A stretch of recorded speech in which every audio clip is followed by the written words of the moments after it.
Que bom, pessoal, que bom a gente estar aqui conversando mais uma vez. A gente tem tentado sempre trazer uma palavra de cuidado, uma palavra que possa abençoar a sua vida, a sua família. E hoje não é diferente. Algumas perguntas têm chegado para a gente, como pastor, e a pergunta desse momento é: pastor, nós como cristãos podemos participar das festas juninas? Meu filho na escola ele participa, lá tem festa junina. E aí, eu devo ou não deixar? E aí, por isso, convidei o pastor André Guima, é pastor, teólogo, é mestre em teologia e vai poder estar conversando com a gente hoje. Vocês também já me conhecem, aqueles que acompanham o meu canal. Sou pastor, sou teólogo, sou também terapeuta de família, de casal e a gente tem uma palavra direcionada de Deus para o seu coração. E eu sei que hoje você vai poder aprender muito, tirar dúvidas também. E a pergunta que a gente vai estar tratando hoje é: o crente pode participar das festas juninas? E aí a gente vai estar trazendo esse assunto. E aí, pastor, o crente pode? O que é que você diz aí para a gente? O que a palavra de Deus nos orienta a respeito desse assunto? Esse é um tema bastante complexo, né? Mas eu quero agradecer por esse tempo, poder estar aqui com você, poder pensar junto com você, porque não é algo fácil, né? Já que envolve uma questão cultural tão forte, principalmente para o povo pernambucano, né? Muitas escolas já fazem isso com muita frequência, muitas famílias participam e às vezes tem até motivos que são motivos inocentes, não é? Muitos dizem que participam porque gostam das comidas, da dança, do estilo, não é? Então muita coisa envolve essa questão cultural, né, do São João e a gente precisa então colocar alguns pontos para tentar conduzir a nossa conversa, né? E o primeiro deles é a separação entre a Igreja Católica e a Igreja Protestante, né? Elas se tomaram dois caminhos diferentes e nós vamos focar, no nosso caso, na questão da Igreja Protestante, porque a Igreja Protestante definiu como a Bíblia, não é, sendo o único livro de regra, fé e prática. Né? Tudo que fazemos, tudo que devemos fazer deve ser conduzido pelo que as Escrituras dizem e não pelo que achamos, não pelo que um líder espiritual acha, mas o protestantismo ele surge então dessa forma. Então a gente precisa pensar partindo das Escrituras Sagradas para entender se realmente a Bíblia fala algo sobre a comemoração do São João ou fala algo sobre alguma outra comemoração que tenha ocorrido, né, dentro da história, para que a gente possa ter então o nosso norte, ter nossos pensamentos. E aí eu convido você a pegar a sua Bíblia, abrir sua Bíblia, olhar, né, no que diz a palavra de Deus lá em Apocalipse, no capítulo 2, não é o versículo 14 e o 15. Né? Ali é uma carta, uma das 7 cartas para as igrejas do Apocalipse. Esse número 7 ele tem a ideia de completude, então são cartas escritas para as igrejas de todo o tempo. Claro que ela é endereçada a um local, né? A gente vai ver isso, mas se olharmos atentamente, devemos então perceber aquilo que Jesus vai dizer a respeito da sua igreja, né? E aqui nesse texto, nessa carta escrita à igreja de Pérgamo, no versículo 14, o próprio Jesus diz assim: tenho todavia contra ti algumas coisas, pois tens aí entre vocês os que sustentam a doutrina de Balaão, o qual ensinava a Balaque a armar ciladas diante dos filhos de Israel para comerem coisas sacrificadas a ídolo e praticarem a prostituição. Outros sim, também tem aqueles que da mesma forma sustentam a doutrina dos nicolaítas. Aqui nós temos duas doutrinas que o próprio Senhor Jesus vai falar contra elas. A primeira é essa doutrina de Balaão, e o Dr. Russell Shedd, quando fala sobre essa doutrina de Balaão, ele diz que a grande ideia era confundir os assuntos espirituais, né, e morais com interesses materiais. É você ter um padrão, você ter uma conduta, você saber do direcionamento espiritual, mas aí por diversos outros motivos, por conta de interesses, aí a gente pode ter o interesse do divertimento, né? O interesse de simplesmente comer, né? Uma comida que é boa, que é gostosa, né? E aí você vai confundindo isso com outros interesses. E aqui ele disse que Balaque ensinava os israelitas, né, o povo de Deus, a comerem comidas sacrificadas a ídolos, né? Comerem comidas sacrificadas a ídolos, e por isso eles praticavam a prostituição. Lembrando que, biblicamente, a prostituição, a gente liga logo a ideia da sexualidade, não é? Mas a prostituição também é vista no texto sagrado como você deixar, não é, o seu Deus e ir atrás dos falsos ou dos deuses.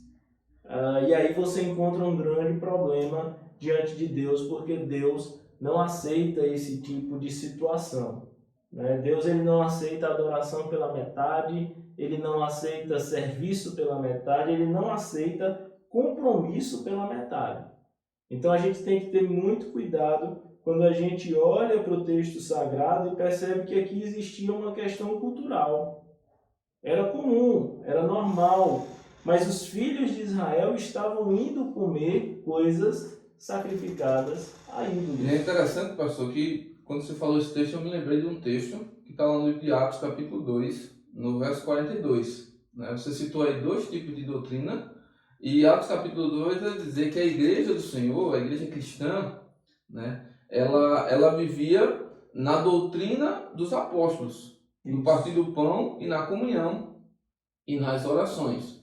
Então, sempre no período histórico a gente vai conseguir perceber novas doutrinas que surgem, e uma das coisas que eu tenho sempre pensado é que o inimigo das nossas almas, ele é distrativo. Ele tem uma habilidade de distrair pessoas, e é o que a doutrina de Balaão tentava trazer, né? Não, vem, é legal, a gente vai só festejar, é só um momento. A gente tem festas hoje, como essas que a gente está citando aqui, que tem um cunho familiar. Sim. Então isso também, por isso que envolve muitas pessoas, e eu gostei dessa palavra que você trouxe, né? O sentido é inocente, isso. Mas é nessa inocência, lembro que muitas vezes a gente espera que toda aparição de distração do diabo em tentar nos tirar do caminho do Senhor seja coisa perversa. E não é. Ele vem muitas vezes de uma forma sutil, isso. Tentativas inocentes, né, para nos tirar da doutrina bíblica. Gostei muito dos também apóstolos, né? Dos apóstolos. Eu gostei muito dessa definição que a gente tem hoje como princípio. Então a Bíblia para nós, ela é a única regra de fé e prática. Então a minha vida ela precisa ser condicionada aos ensinos bíblicos, a essa doutrina. Então tudo que vier, mesmo que pareça ser legal, mesmo que pareça ser bom, preciso pelo menos parar e refletir. Cara, será que realmente isso é coerente com a palavra de Deus? Isso. Né? E no texto sagrado, né, ele trouxe a questão da doutrina de Balaão e a doutrina dos nicolaítas. Né? E essa doutrina dos nicolaítas, ela parece ser algo assim que a gente de cara não sabe o que é, mas quando a gente começa a conhecer, a gente vai encontrar ela em outro nome, né, que é o relativismo. Porque a doutrina dos nicolaítas, ele encorajava os crentes a participarem de festas idólatras, pagãs, praticarem a prostituição, mas sempre num viés gnóstico. Né? Os gnósticos, eles foram muito criticados pelos apóstolos, né? Porque para os gnósticos eles acabaram com a questão moral.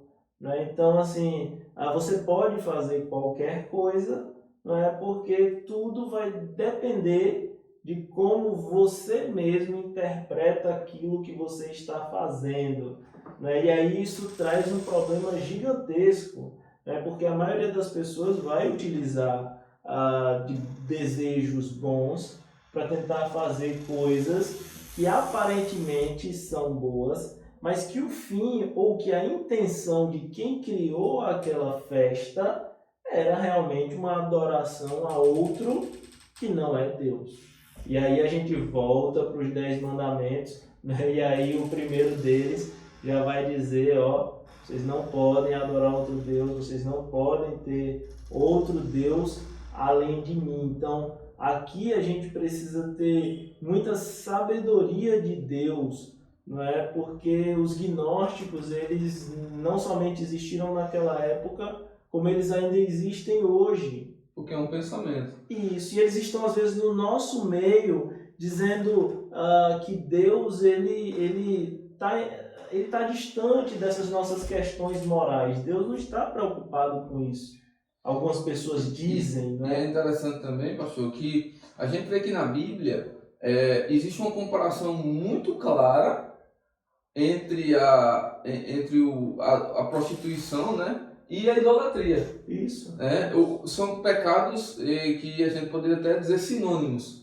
Porque quando você se prostitui, você está adulterando seu corpo, adulterando sua vida, de repente, muitas vezes até adulterando seu cônjuge. E quando você está idolatrando, você está traindo Deus. Isso. Você está se prostituindo com outra, adorando outra coisa. E esse envolvimento, se você percebeu, eu gosto muito de trabalhar nesse campo que, quando vai acontecer um ato de qualquer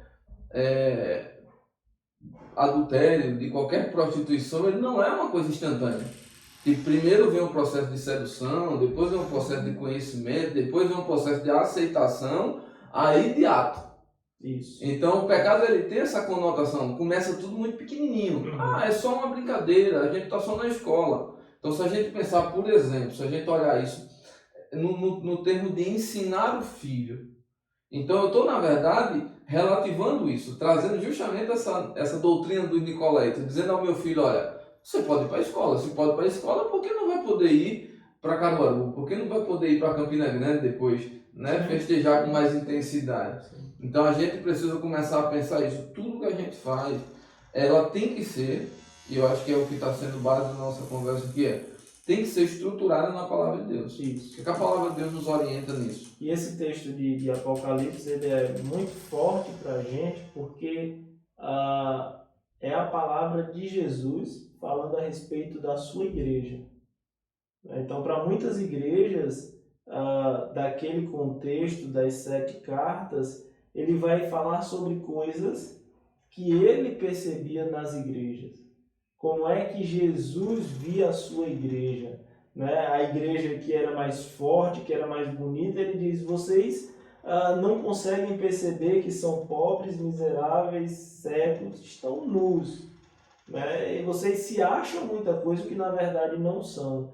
Então, a palavra de Deus é muito clara em Hebreus 12, 14, que sem santidade ninguém verá o Senhor. E o que é santidade, o que é santificação? É um processo, mas é um processo de separação. Separação daquilo que não é de Deus para viver em conformidade com aquilo que é de Deus. Então, nós devemos olhar para esse texto sagrado e pensarmos, Deus se agrada da nossa ida, não é, até esses lugares de adoração ao que se chamam de homens santos? E aí vem outra coisa, será que em algum momento os apóstolos buscaram esse tipo de adoração? Né? A gente tem relatos bíblicos também dos apóstolos quando tentam se ajoelhar diante deles e adorá-los como se eles fossem deuses, e eles dizem, homens, levantem-se, porque nós somos iguais a vocês, sujeitos às mesmas paixões. Então, assim, não me adorem, eu não sou o Cristo, eu não sou Deus, eu não sou objeto de adoração. Então, a gente olhando para isso, a gente percebe que o texto bíblico, esse texto de Apocalipse, né, no versículo 17, ele diz, quem tem ouvidos para ouvir, ouça. É bem interessante isso, porque você vai olhando para todo o contexto do que ele está dizendo E talvez na sua mente ou na sua cabeça agora, você que está nos assistindo, você tenha inúmeras questões que você desejaria debater conosco aqui, colocar sobre a mesa, não é? E às vezes as pessoas até usam assim, pessoas com quem eu já conversei sobre esse assunto dizem, mas a gente comemora o Natal. Daí quando você vai olhar a história do Natal, né, como foi que surgiu, o dia 25, por que o dia 25 e tal, vem também de uma ideia, né, pagã, e eu percebo que na maioria das vezes as pessoas tentam justificar um erro com o outro. Não é que seja uma coisa errada com uma certa, não. Claro que o Natal, né, quando nós celebramos nas nossas igrejas, a gente celebra o nascimento de Cristo, né, nessa data. Isso é bem legal, pastor. A gente vê, pessoal, que sempre existe essa aculturação. Então a gente pode falar, como o pastor trouxe bem esse assunto, então você tem as festas juninas, que são comemoradas diretamente a 3 personagens católicos, e aí você tem também, por exemplo, que está começando a crescer no Brasil, o Halloween. Algumas escolas já participam disso. A gente tem também a Páscoa, né? E a gente tem também o Natal. Mas a Páscoa e o Natal, ela é bem interessante porque são duas festas realmente comemoradas cristãs, para adoração e louvor daquele que merece honra, glória e louvor, né? Então por isso que a gente não pode comparar as festas juninas com o Natal, a gente não pode comparar com a Páscoa. A gente poderia comparar, sendo bem claro para que você me entenda, comparar a festa junina com a Páscoa do Coelho, mas não com a Páscoa de Jesus. Sim. Você pode comparar com o Natal do Papai Noel, que é justamente essa tentativa de... E até eu trago a ideia que quem mais fomenta isso, dessa distorção, é o comércio. O comércio ele precisa dessas datas comemorativas, até porque nessas datas comemorativas ela faz um giro no comércio muito forte. Então por isso eles potencializam isso. Mas quando a gente pensa realmente em obediência, a nossa preocupação hoje é esse sincretismo. É onde eu trago para o normal, eu diria assim, trazer para o normal uma doutrina nicolaíta, que hoje você sabe sim, que talvez você participe, talvez que o seu filho participe na escola, não seja com bebida, não seja com a prostituição em si, mas se você olhar hoje para as grandes festas hoje, o que tem é isso. Sim. E se nós ensinamos isso hoje, você sabe que no futuro a tendência vai ser essa consequência. Então por isso que a gente precisa deixar muito claro. Existe, por exemplo, alguma dificuldade se eu hoje comprar uma canjica, uma pamonha para comer em casa? Não é isso que a gente está falando. Existe alguma dificuldade da gente, numa festividade, de repente, mesmo sendo nessa data, eu me juntar com a minha família e acender uma fogueira e comer milho assado? Não, isso não é pecado.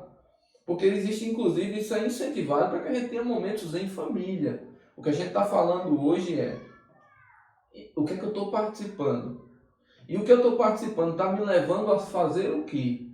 Né? Então, por isso que é muito cuidadoso. Uma coisa que eu gosto muito dos escritos do apóstolo Paulo é que, e a Bíblia como um todo, ela deixa muito claro que quem deve ser juiz de nós é nós mesmos. Quando ele escreve, por exemplo, em 1 Coríntios, ele diz, olha, segundo Coríntios, cada um examine-se a si mesmo. Então eu recomendo que você se examine, que você se perceba. Se você percebeu, cara, isso aqui vale a pena? Isso aqui é legal estar participando com a minha família? O que é que eu estou... esse momento que eu estou vivendo aqui é para a glória de Deus?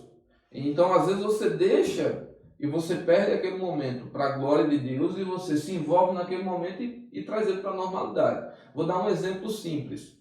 Eu sou funcionário de uma determinada empresa e aquela determinada empresa tem uma festividade junina. E naquela festividade tem várias coisas. Eu posso participar, e hoje cada vez mais isso está normal, mas eu posso também dizer que não participo, explicar para as pessoas por que eu não participo, de uma forma respeitosa, de uma forma com muito amor, mas de uma forma de testemunhar as minhas convicções de fé. Eu acho que o que mais a gente está sentindo falta, eu posso usar essa expressão, são de pessoas que, assim como o apóstolo Pedro disse, estejam preparados para dar testemunho da sua fé. Dar testemunho de fé não precisa ser por discussão, não precisa ser por uma força, não, precisa ser por uma convicção. Eu creio em Deus assim, eu entendo a palavra de Deus dessa forma. Cada um tem sua liberdade de fazer como faz, mas a gente, uma outra festa, por exemplo, muito forte aqui em Pernambuco, e em boa parte do nosso Brasil também é o Carnaval. Sim. Né? E aí a gente vê também muitas vezes pessoas se envolvendo com algumas festividades, até no Carnaval mesmo, por conta, não, mas é na família, mas lembre-se, a doutrina do Nicolaíta é justamente essa proposta de disfarçar o momento para que enganem e cada vez mais traga desejo dos santos para o pecado. Então por isso a gente precisa ter muito esse cuidado do como a gente está se envolvendo com cada uma dessas coisas. E algo interessante ainda dentro dessa linha, principalmente naquilo que Paulo escreveu na primeira carta aos Coríntios, no capítulo 8, ele vai falar muito a respeito de como deve ser a nossa relação com as comidas, né? E que esse talvez seja o maior incentivador da participação dos crentes, dos protestantes nesse tempo de festa junina. Ele diz, primeira carta aos Coríntios, no capítulo 8, no versículo 4, ele diz algo muito interessante. No tocante à comida sacrificada a ídolo, sabemos que o ídolo de si nada é no mundo e que não há senão um só Deus. Ele já deixa claro que o problema não é o comer, né? Jesus também disse isso pra gente, o problema não é o que entra, é o que sai, tá? Mas antes que você ache que isso aqui, essa informação aprova a participação, né? Continue ouvindo o que a Bíblia diz e assistindo o vídeo até o final, mas ele diz assim, porque ainda que há também alguns que se chamem deuses, quer no céu, na terra, como há muitos deuses e muitos senhores, todavia, para nós há um só Deus e Pai, de quem são todas as coisas e para quem existimos, e há um só Senhor Jesus Cristo, pelo qual são todas as coisas e nós também por Ele. Entretanto, não há esse conhecimento em todos, porque alguns, por efeito da familiaridade até agora com o ídolo, ainda comem essas coisas com ele sacrificadas. E a consciência destes, por ser fraca, vem a contaminar-se. E aí Paulo vai começar a colocar para a gente o porquê não devemos participar, né? Ele diz aqui no versículo 9, versículo 8, não é a comida que nos recomendará a Deus, pois nada perdemos se não comermos, e nada ganharemos se comermos. Vede, porém, para que a vossa liberdade não cause tropeço nos outros. Porque se alguém vier a ti e você sabe que está à mesa algo de ídolos, não será a consciência desse induzido a participar das comidas sacrificadas a ídolos? E assim, por causa do teu saber, perece o irmão fraco pelo qual Cristo morreu. E desse modo, pecando contra os irmãos, golpeando-lhes a consciência fraca, é contra Cristo que vocês estão pecando. E por isso, se a comida serve de escândalo ao meu irmão, nunca mais comerei carne, para que não venha a escandalizá-lo. Então, a participação, né, do cristão nessas festividades também tem a ver com o nosso testemunho para o mundo, porque o mundo mesmo, quando olha para a gente e nos vê, né, nesse meio, ele vai fazer aquela pergunta clássica: mas você não é crente? O que você está fazendo aqui? Eles mesmos não nos aceitam. E os próprios irmãos da igreja vão olhar para a gente e vão dizer: peraí, em Cristo a gente não tem uma nova vida? Em Cristo, Cristo não proporciona o surgimento de um novo homem com novas perspectivas, com novos desejos, com a nova forma de viver, por que você ainda está frequentando esses espaços e esses lugares que têm comida sacrificada a ídolos? Então, nós devemos sim andar de acordo com a palavra de Deus. E se vier a causar escândalo, por mais que goste de canjica, pamonha, ou o que quer que seja, se for para escandalizar o nosso irmão, a gente não deve fazer, porque Paulo iniciou esse texto de 1 Coríntios 8 e eu deixei ele para o final de propósito, porque ele disse assim: o saber, no finalzinho, ensoberbece, mas o amor edifica. Quanto mais a gente sabe, mais a gente se acha, né? Mais a gente está cheio de si e a gente diz: eu posso comer, eu posso fazer o que eu quiser, eu não estou nem aí. Mas ele diz: não haja pelo saber, vá pelo amor. O amor edifica não só a sua vida, como edifica também a vida do seu irmão. E é interessante, pastor, isso, porque o texto deixa claro que, apesar das pessoas dizerem que existem vários deuses, que existem vários senhores, só existe um Senhor. E temos certeza, pelo que lemos na palavra de Deus, que Pedro não aprovaria essa festa para ele. João chamariam todos de hipócritas, chamariam todos que estão festejando, dizendo que é para ele, mas pelo seu prazer simplesmente condenaria essa prática. Então, por que a gente tem uma festa envolvida de simpatia, envolvida de adoração, de idolatria, envolvida de comidas sacrificadas e consagradas, de símbolos como balões que eram pensados em levar seus pedidos aos deuses, em fogo, né, ou fogueiras ou tochas que eram para afastar os espíritos maus, e a gente vai normalizando isso, transvestindo isso de uma aceitação legal, como se a gente não tivesse outra possibilidade de ter um momento em família. E em Cristo a gente tem tudo isso. Em Cristo a gente está livre dos males, em Cristo a gente está... Tem os pedidos atendidos. Tem os pedidos atendidos, é o único caminho, é o caminho que leva o homem a Deus, só é Cristo, não há outro. Então, de fato, não tem porquê participar desse tipo de festa, por mais que você goste, por mais que seja algo que está na sua cultura familiar, não é? Evite, se afaste, tá? E santifique-se. Esteja mais perto de Deus. Busque mais o Senhor, mais do que a comida que nós comemos. Por melhor que seja, melhor é estar perto do Senhor. Por isso, também, trazendo minha conclusão e trazendo para vocês também uma orientação, já vivi todos esses momentos que esses pais chegam para mim perguntando.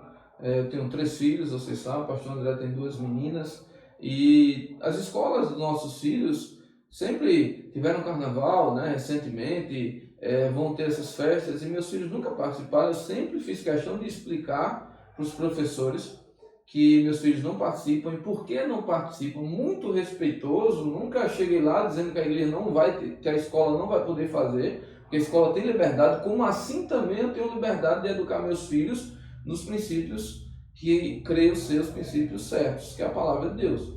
E também eu e minha esposa não se envolvemos porque sabemos que tudo isso faz parte de uma cultura que a gente precisa falar. Meu filho sabe que existe uma cultura de um Papai Noel, mas ele sabe que ele não existe. Meu filho sabe que existe uma cultura de coelho, mas ele sabe que coelho não bota ovo e que a Páscoa não comemoramos isso. Então, você pode ensinar o seu filho tudo que o mundo conta, mas mostrando para ele onde está a verdade. Onde está a verdade? A verdade está na palavra de Deus. A verdade está no Senhor. E é esse Cristo que nós buscamos, é Ele que merece toda a honra, toda a glória e todo louvor. Por isso, eu digo que Deus abençoe você, que Deus abençoe sua família e que faça o seguinte, faça essa reflexão. Tudo que eu faço. Agora eu vou até ser mais amplo contigo. Não apenas participar de uma festa em si, mas de tudo que você faz na sua vida. Seja nos encontros de trabalho, seja nos momentos, seja na conversa, seja nos diálogos que você tem, seja nos momentos que você tira na escola, no trabalho. tudo, a Bíblia diz, faça tudo para a glória de Deus. Quer comas, quer bebais, ou faça qualquer outra coisa, faça para a glória de Deus. Que Deus abençoe a tua vida, pastor André. Amém. Ainda deixar aí algum recado ainda? Isso que o pastor Leandro falou, né? Colossenses 3:23. Tudo quanto fizer, fazei de coração como para o Senhor e não para os homens. Então, que em tudo realmente nós possamos engrandecer o nome do Senhor e adorá-lo como Ele realmente merece, dando o nosso melhor a Ele. Agradeço essa oportunidade de poder compartilhar aqui com vocês, nesse pouco tempo que tivemos aqui, mas com certeza com ensinamentos de Deus para as nossas vidas, e louvamos a Deus por tudo. Amém. Amém. Deus abençoe você. E quem sabe no próximo assunto a gente está junto de novo para poder trazer também uma palavra de Deus ao teu coração. Deus te abençoe em nome de Jesus.